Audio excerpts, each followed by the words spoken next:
And here we go. Digital Adel back with another Hoops Profile Beyond the Backboard podcast with my co-host, Matt Hanifan. How you doing today, Matt? I'm doing all right, man. I'm doing all right. Hanging in there. It's that time of year, man. College basketball's now underway. The NBA season's 3 weeks old. I'm ready to dive into it, man. How are you doing? Oh, I'm doing awesome, man. I like you said, basketball is back in full effect. College basketball is in pros. I mean, I'm breaking down prospects on the channel. The Asa Newell video came out today. The 6'11", 205-pound forward from Georgia. So go watch that. Watched some thrilling NBA basketball last night on playback.tv/5RSN of the Miami Heat. Do you have a timeout? I don't know how many timeouts we have. Oh, sorry, I ran out. I was gonna use it, but I can't use it or else I'm gonna get attacked. Yeah, we don't want you to get teed up, Matt. So he's all out of timeouts, just like we are. So we're gonna keep this show rolling. Just some business to take care of for the audience. I really appreciate y'all, man. We're holding strong. This community has been fantastic.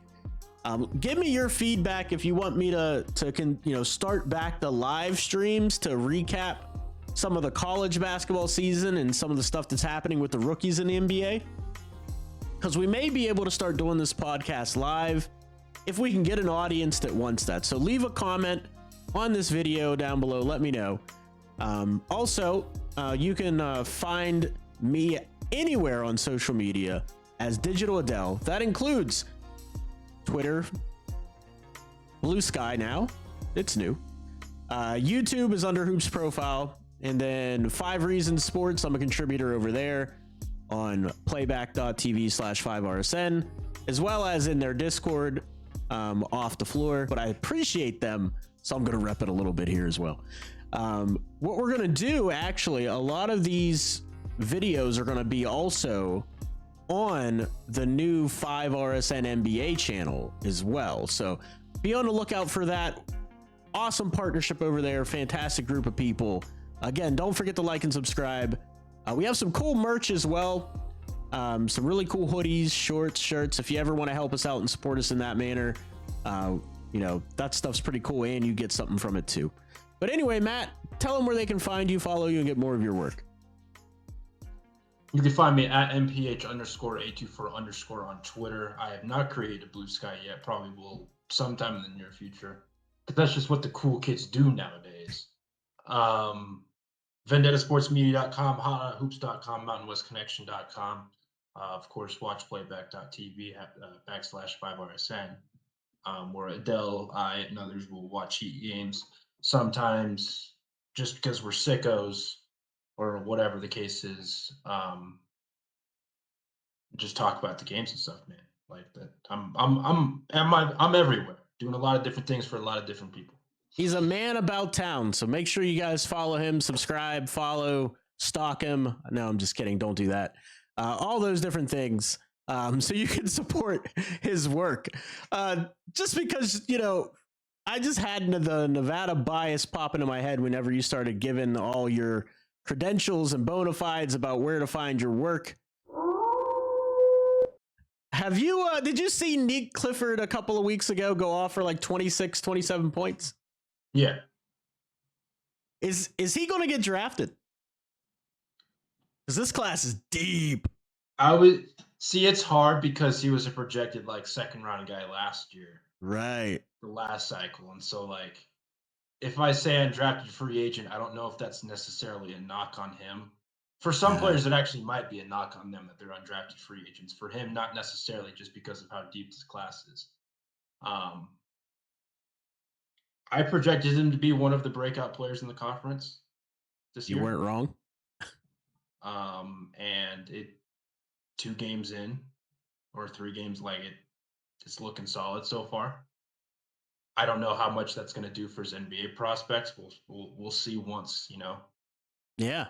March, April, May come around. Yeah, but let's see what kind of leap he might get drafted. Yeah, I liked him a lot last year. I was surprised that he actually didn't stick in the process, but there's no do what you got to do, man. That's how it is. I'm not going to fault him for that at all. But yeah, No, absolutely. He's definitely, not scared. Went back to school, betting on himself, as they say. You sound scared. No, he's not scared, Eric Spoelstra. Not scared at all. Let's just. I am scared of calling a timeout, though. Oh, sorry. Sometimes you got to be scared of calling a timeout. He's not going to call a timeout at all on Friday. Not a single one. Not one. He's going to go Phil Jackson and just let him play through everything. No timeouts needed. Cool, man. Somebody very similar, I think, to Nick Clifford in a way, is on the New Orleans Pelicans. And that's who we're going to talk about today in the Rookies Only segment for the Beyond the Backboard podcast here on Hoops Profile, is Antonio Reeves. So he's our second round pick. So we're going to talk about him later. And I could see Nick Clifford having a career path similar to Reeves, even though he's not as big of a school. But let's talk about what all the people out there in New Orleans have probably been buzzing about on New Orleans Twitter. Is there a Pelicans Twitter? I haven't really talked to him or seen him, but I think so. Maybe, hopefully, if you're listening and you're on Pelicans Twitter, you can at me on Twitter at Digital Adel, and we can talk about if you have a, Pelicans Twitter, if it's a real thing or not. Because at the moment, I don't believe it's real. But Yves Missi, man, he was one of those guys that, as a Miami Heat fan, contributor on 5 Reasons Sports, as an analyst, that I pounded the table for the Heat organization to take Yves Missi over Kello Ware. I was kind of ridiculed for it.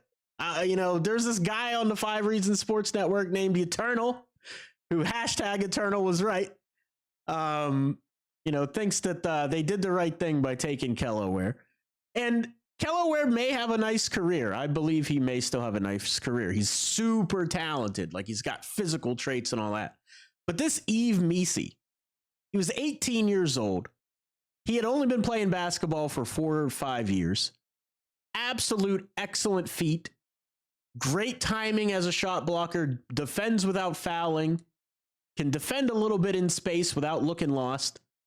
And runs the floor hard. Has a super high motor that never quits. Will block shots, dunk on your head, and rebound. I mean, I thought he was going to be excellent. And so far, through the first couple of weeks of the season, he's been a steady contributor for the New Orleans Pelicans. And he's been rebounding, blocking shots. I mean, the other day he had 3 assists. Like, he'll pass the ball a little bit. And he's super raw. So with that kind of work ethic, I think he's only going to get better. What are your thoughts on one Yves Missi? It sucks because the Pelicans, like, they have dudes dropping like flies. Right. With Murray, with Zion. They just have dudes who are just banged up right now, and their injury report's probably like a mile long. One guy who isn't on that injury report is Yves Missi, and to your point, he's been a very steady contributor. The thing with him is, like, he athletically pops off the page. Absolutely. Like you notice when he's on the floor, because the Pelicans entered this season without a true center on the roster. Like, there were reports before the season that, like, Herb Jones was going to be their starting center. It's just like, okay, that was going to be that's definitely a decision. Like, yeah, right. The Jones Zion lineups weren't, they were pretty solid last year, but at the same time, like, is that something that you really want to be your full-time option? Right. In addition to having Daniel Tice, in addition to having Missi, who, like, he was kind of a wild card because I'm not sure if Minnie knew, like, how good he would be right away. Like, obviously, the traits are still there. Right. And with him, like, he's definitely fulfilled expectations up to this point. Like, his rim protection, he's been an awesome rim protector, weak side rim protector. Whether he's been phenomenal in that aspect.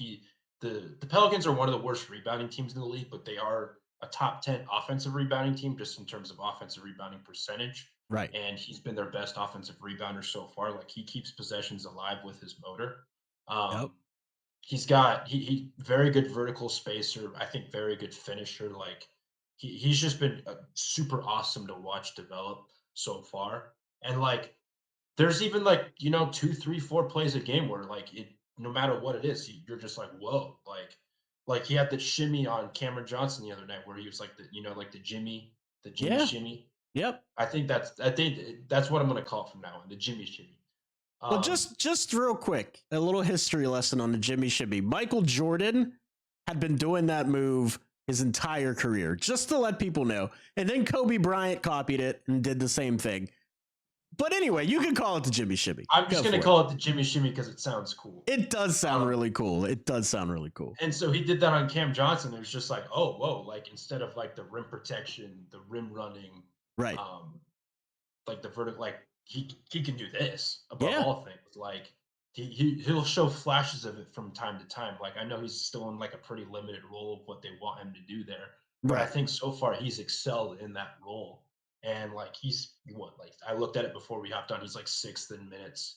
Yep. Like he's getting a lot of opportunity, and now with these guys going down with injuries, like again, like Zion, like Murray, I think Jordan Hawkins is injured. Like they have dudes who are like just dropping like flies over there, and like so his opportunity is only going to continue to grow. Right. And I also just think his run is going to continue to grow just because of how well he's actually played because he's played well, and Yeah. so he's been one of the more impressive rookies so far in this class, and it's just super fun to watch him do what he does. Um, and to do everything that you would, I mean, you were probably the first person who turned him on to me, but like we both liked him a lot pre-draft, and just to see him kind of turn what he did, like he picked up right where he left off, leaving Baylor, and now with the Pelicans, like he's only continuing to grow, and I think that's something that's going to be really important for him and them. Absolutely. And whenever we keep saying like he has a nonstop motor, out of all the rookies, right? You had Klingeth, you had Sar. There were lots of big men in this draft. Kella Ware, Zach Edey, the dinosaur. You had all these bigs in the draft. Missi is third in blocks per game out of the rookies. He's third in total rebounds per game out of the rookies, and he's 11th in points per game out of all of the rookies. The kid just flat out is consistent in what he does. And the thing that I love about Missi is he doesn't play outside of himself. He knows what he is at this point, and he doesn't try to do too much. And I really like also his poise. I was watching a game. I forget who they were playing, but it was down. I might have posted the clip on YouTube where it was at the end of the game, shot clock running down. There was 3.8 seconds left on the shot clock. Somehow he got the ball on a low block against two defenders. He took his time, waited for a defender to retreat, to go to somebody else. He made his move, drop stepped, pump faked, got the guy in the air, scored in a big moment, a big pressure packed moment in an NBA game. No panic whatsoever. The kid is beyond his years when it comes to poise, understanding himself. I think he's only going to grow and get better. I think he's going to be an excellent player. Excellent player. So to be able to get that kind of production out of pick number 19, woo! I just keep saying that would have looked really good in a Miami Heat uniform. That's all I'm saying. I'm not saying, I'm just saying. It was 21. No, it was 20. Like it was. Oh, 21. I'm sorry. My apologies. He was in the 20s. Like that's right. For the 21st pick. That's right. Oh, but anyway, I digress. Awesome pick. New Orleans got a guy. Do you have anything else you want to say about Missi before we move on? Because I think he's just been terrific. I don't have much else to add to that. Oh, his usage. Start him at center instead of Herb Jones. Like just shift. I don't know why they do that. I know why they're doing it, and they're doing it because they have so many. Like, assuming they're all healthy, you have Murray, McCollum, Ingram, Zion, and Herb Jones. That's the reason why you would do it. I get Willie they Green got wants a lot to of play depth. positionless basketball, even though there's got to be. I would probably have Herb coming off the bench Exactly. maybe. Exactly. But at the same time, he adds more spacing to the front court with Zion than Missi does. He currently. does, but also protects Zion from foul trouble. Missi cleans up a lot of that small ball, weak side rotation stuff. But anyway, I digress. I think he's excellent. His usage has been really low for what you would expect. 12, I think it's like 12% or something like that. And that's where it should be for him as a rookie. But like I said, he excels in the job without the ball, doesn't need the ball, and he's selfless too. And he's a competitor. I don't think people realize how much of a competitor he is. Like when he dunks on somebody, he freaking like gets amped and jacked up about it. Like this stuff matters to him. And that's all you can ask for out of a rookie dude. I love it. I got a question for you. Missi or Derek Lively? Who's the better basketball player? If you're at right now, Lively. Yeah, right now, this minute. Lively. All right, so Derek Lively. Who's got the higher upside, Lively or Missi? That's tough. That's tough. Lively was a top 10 pick. Do you see what I mean? If you got to think that hard about it, he was a 21st pick, and Lively was a top 10 pick in a better draft, quote unquote. I think. I would really still good. probably lean Lively. It was a trick but question. It's not like a crazy It was a trick question because no matter what you answered, it's still positive for Missi that you have to even ponder whose ceiling is higher. Like, that's crazy to me. And I think it actually might be Missi, in my opinion. He might actually have a higher ceiling. There's a world. He's only been playing basketball for 4 years. There's a world. Yeah. It's not like the athletic gap is there. There's no athletic gap, I don't think. No. Yeah. So it's definitely possible. So Pelicans fans, be excited about Yves Missi. Here's another like counter question. Sure. I think Lively's in a better situation. Yes. And so I think that plays in part with the ceiling for at least the short term within the next few years. That can obviously change. Things happen. Players get traded. Not saying Lively's going to get traded, but right. You know what I mean. Yeah, he's definitely not going anywhere. But yeah, his situation is definitely a better fit. He literally only has to do dirty work. Like, they don't need him to do anything else. Right.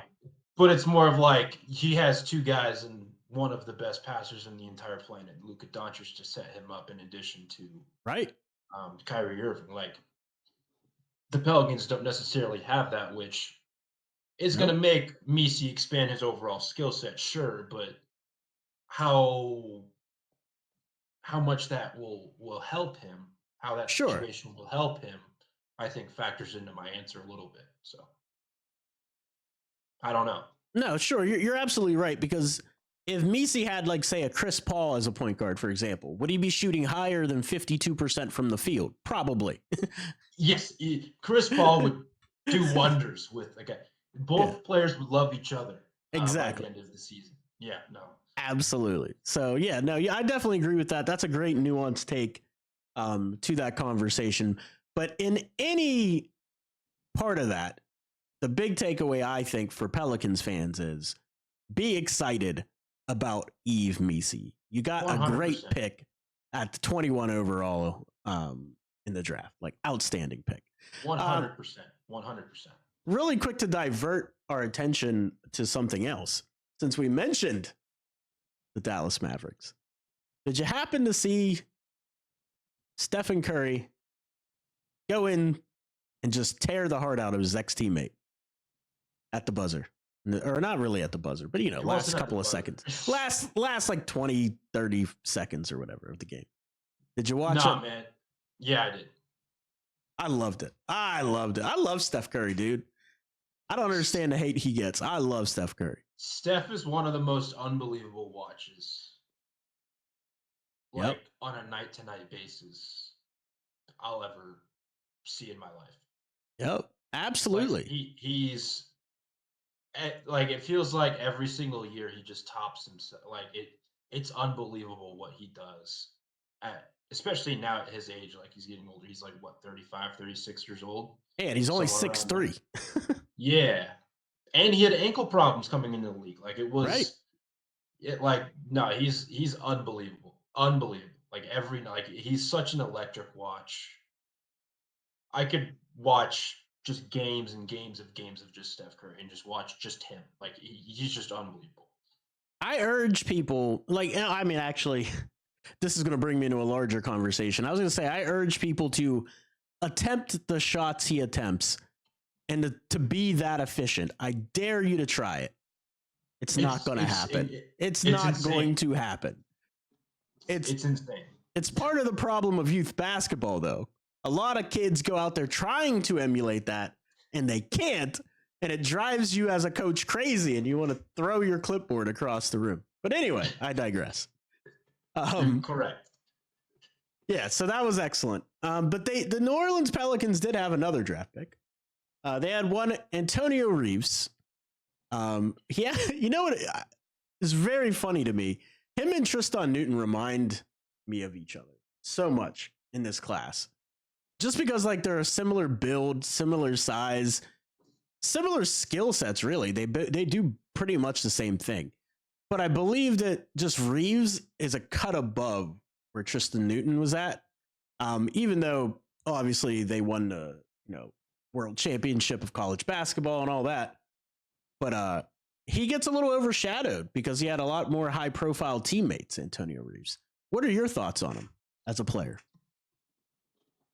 I liked him coming out just because of how gifted he was, like as an offensive player. Like he was a phenomenal shot maker when he was at Kentucky.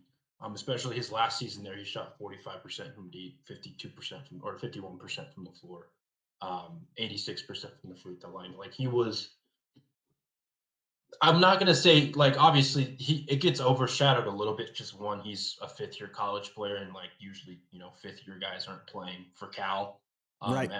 at Kentucky or at least now at Arkansas. Like that just wasn't like he was always just one and done. Like you guys are we have a bunch of electric prospects. You guys are gonna, do your thing and then you're gonna go to the league and you're gonna succeed. Like he was a fifth year college player who transferred over from Illinois State prior to the 23 season. He played 2 years there. And he kind of got overshadowed a little bit because he was he's on the same team as Reed Shepard and Rob Dillingham. Like, yeah, those guys are a lot more flashy. Those guys were one and done players. Like obviously Reed could hit a shot from literally anywhere on the basketball court. Like he could just pull up from. I'm exaggerating when I say this, but he could just like pull up from half court if he wanted to.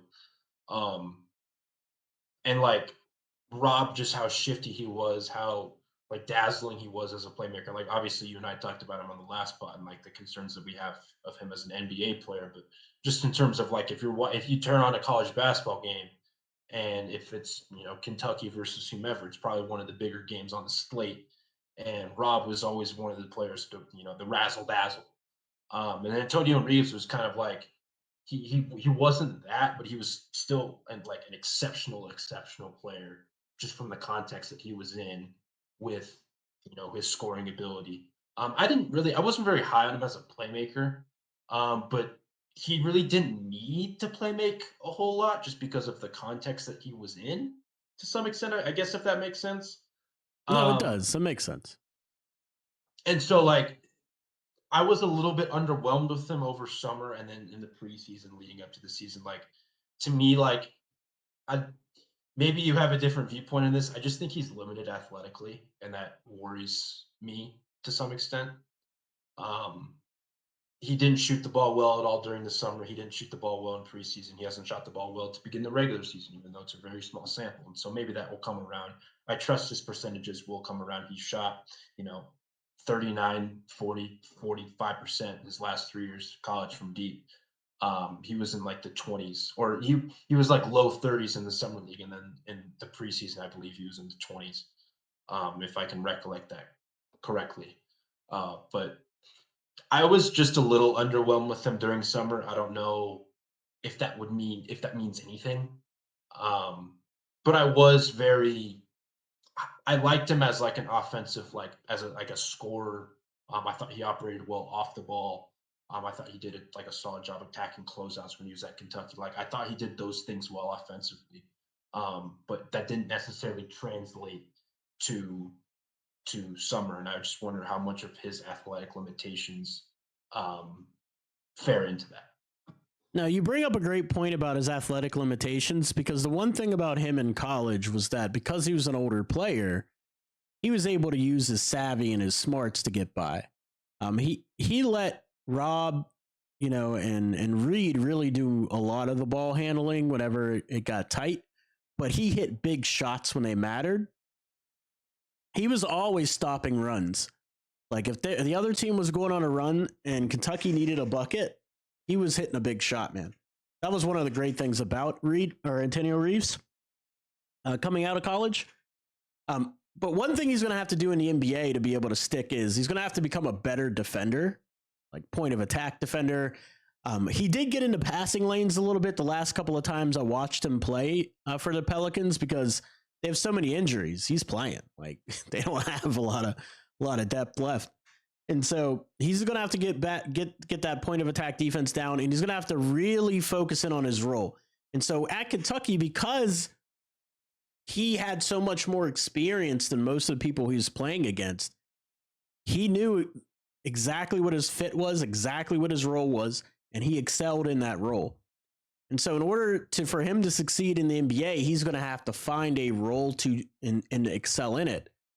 He's not going to be a take you off the dribble guy, pick you up 94 feet and just lock people up. He's not that type of player yet.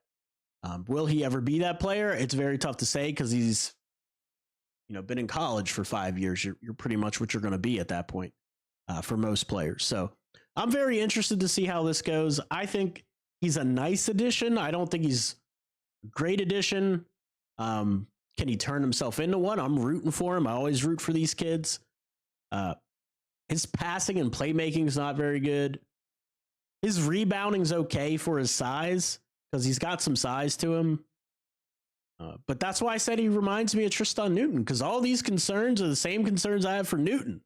And he wasn't even drafted. So, like, was he drafted? If he was, it was super late. I can't remember, but I can't remember exactly off the top of my head. But the thing with Newton compared to Reeves is like Reeves was the better playmaker. He just you described it better than I did. Like he did a lot of things well, but nothing like exceptionally well. Yes, exactly. In addition to his athletic limitations, like I think he brings more to the table from a floor perspective than Reeves does. At least just his all-around game. Newton does. Yeah. Yeah, I can see what you're saying. The all-around game. He's not the pedigree of player of Reeves, but his all-around game may be better. I see what you're saying. Sure. He does, yeah. He definitely does a little bit of everything. But I feel Reeves is a very similar player. Like even though they both don't play make super well, they still kind of can do it in their own way. But it's definitely not their strong suit. So personally, I think his ceiling is limited. I think he just needs to focus on trying to become a elite role player, 3-and-D guy. Like 3-and-D guy definitely should be his path to success in the NBA. He may be one of these guys 5 years from now that is in like every trade for the next like 4 or 5 years. He's got some size. He's got some shooting. You know what I mean?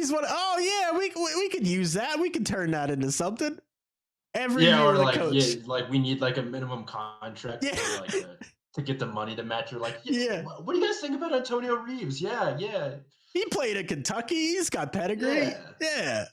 He's currently shooting 41.2% from deep for us. Yeah. Like, you guys can have that off the bench for, that's exactly what 10, I think. 12 minutes a game. That's exactly what I think. Salary match, throw in a second. Oh yeah, he's worth a second. Yeah. He's only making $3 million a year. Yeah, we'll add him in addition to player X, Y, and Z, plus a pick or two.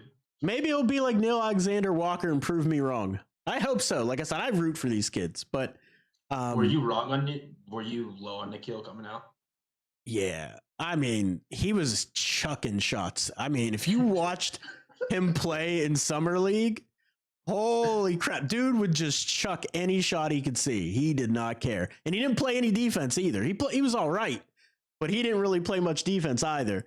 And so he wasn't really playmaking. He wasn't really shooting well. He was just chucking shots. So yeah, I was definitely out on Alexander Walker. At least he's got the defense. And now he does. Yeah, he's definitely improved as a player and as a shooter. Like he's a far more consistent shooter than he was coming out. Absolutely. As he's constituted right now, I really like him as a player, what he brings to the table. So that's why I'm saying maybe Antonio Reeves could prove me wrong and build himself into that 3-and-D guy. Mm-hmm. Or he could just be in every single trade for the next 5 years as filler and like a second-round pick. I mean, he could be both, honestly. Like maybe he'll be both. both. There could be I'm not wishing him to be traded because I know that could be difficult for someone, but like right. I want him to be a successful player, and like there's just certain players who are that are role players who are hot commodities throughout the league. Like true. I'm trying to think of like I think the one that comes to mind is someone who the Pelicans just traded away. It's like Larry Nance. Like Larry Nance for years, like the guy who like every other year he would get traded because a team just loved his skill set. Yeah. No, that's true. What he brought to the table. Like you can be a player that brings a whole lot to the table as an NBA player and still get traded because you're not making much money, and a team's like, hey, I like that guy for $4.5 million. You know what you just reminded me of? I don't know why, but it just reminded me of all those. I don't want to call them bad players, but all those like overpaid role players that LeBron got paid, like Tristan Thompson and like Timothy Mozgov and Mozgov was the classic. 15-year-old Matt was like, I love that contract, and then I grew up and I was like, that's the worst contract I've ever seen. Oh my god, dude, Timothy Mozgov. When the Lakers signed him, oh my goodness, yeah, he just disappeared into nothingness. Into nothing. But anyway, I don't know why that reminded me of that. Probably because Nance played for the Lakers, but it just reminded me of those guys that LeBron, because LeBron got people on the Cavs paid as well. Like Zydrunas Ilgauskas kept getting contracts. Like he was all right. He was a pretty good center, but like he shouldn't have gotten that much money. And then Ilgauskas followed him to Miami. Ilgauskas came to Miami. Yeah. And then Miami was like, wait a minute.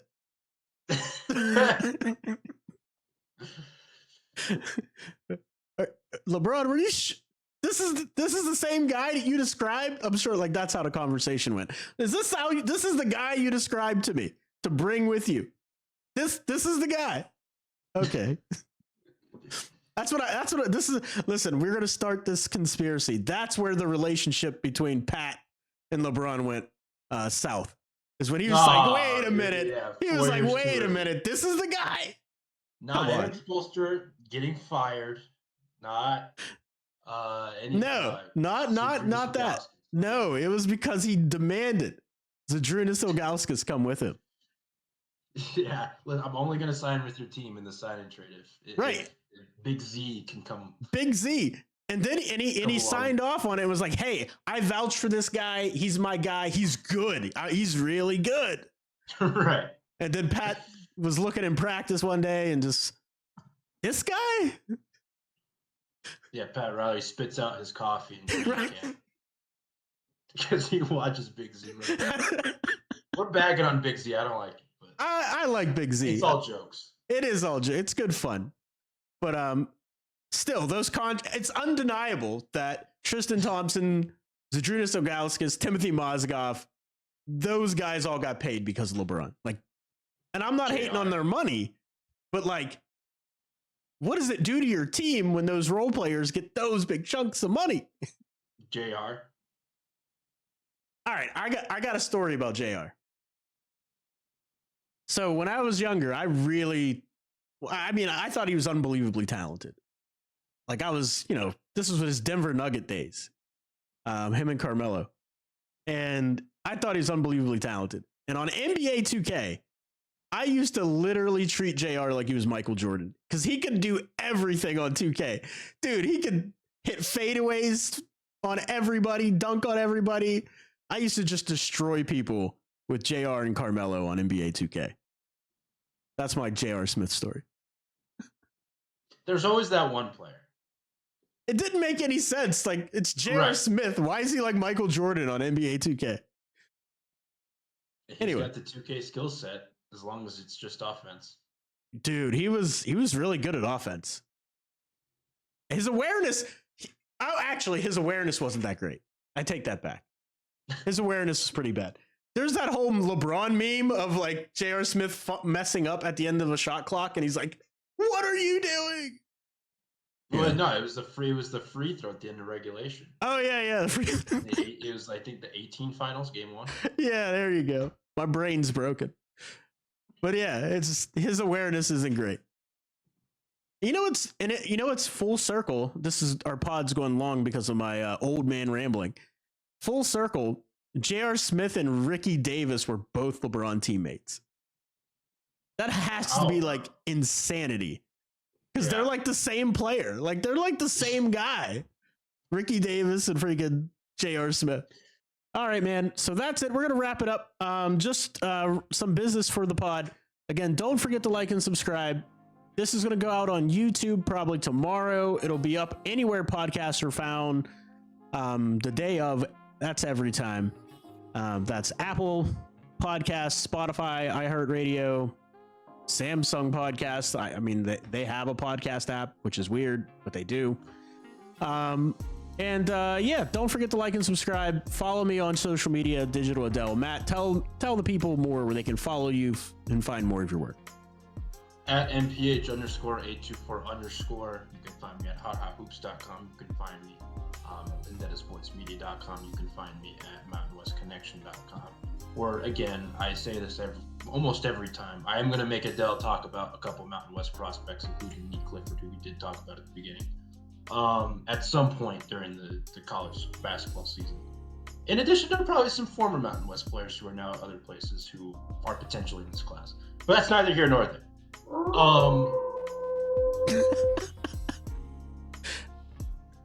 There's no former Nevada players who are on Nevada who are on my radar. Let me just put it that way. But anyway, actually, no, that's not true. Anyway, those are 3 places you can find me, in addition to watchplayback.tv/5RSN, where we will be doing watch playback stuff for the Miami Heat, no matter how depressed or sad or however they make us, we'll still be there every game, watching everything unfold. Adel, do you have any timeouts? No, I don't have any timeouts, man. I'm all out of timeouts. Okay. And if I had one, I would use it and tell the people to also follow your Skyforce work, because Isaiah Stevens and Kashad Johnson are in the Skyforce. Kashad's looked really good over his first 2 games. That he has. Really good. Like he could have a role with the big club type good. He could absolutely have a role with the big club. Like TB, I'd much rather not see TB have minutes and just put Kashad Johnson in. Listen, you're going to upset a lot of people who bought their Khalil Ware jerseys on the Miami Heat store after watching him do whatever he did these last few games. Khalil Ware hit a 3 this game. I'm just saying, you're upsetting a lot of people who bought their Khalil Ware jerseys. You saying you want Kashad over TB and not Khalil. Yeah, that's literally what I said. You're 100% right, and I'm sticking to it. Come at me in 5 years when I'm right. No, I'm just kidding. With that, man, I'm getting out of here. I'll see you next time.